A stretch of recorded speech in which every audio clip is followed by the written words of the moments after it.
Goeiemôre en baie welkom hier op 'n maandagoggend, die dag voor Kersfees. Ek dink ons almal is so opgewonde oor hierdie week. Kom ons lees Lukas 1 vers 38. Maria het geantwoord: Ek is die Here se dienares en gewillig om te aanvaar wat hy ook al wil hê. Mag alles wat jy gesê het waar word. Toe het die engel weggegaan.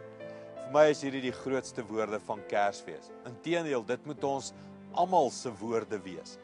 Ek is die Here se dienares of dienaar en mag met my gebeur net wat God sê, net wat God wil in my lewe. Kan ek vir jou sê, wat is die wil van die Here vir jou? Dat Jesus ook hierdie Kerstyd in jou lewe mag gebore word. Dat Jesus deel van jou lewe mag wees. En wanneer ek en jy oorgee en sê, Here, laat U wil met my lewe geskied, ek beloof jou, Christus gaan in jou huis inkom, in jou lewe inkom, in jou werksplek inkom, in jou gesin inkom. Jou hele lewe sal net soos Maria se vol word van Christus. Mag ons almal hierdie Kerstyd hierdie woorde van Maria sê: Here, ek behoort aan U.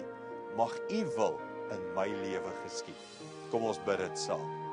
Hemelse Vader, ons is U dienaars en ons gee oor dat U wil in ons lewens mag geskied.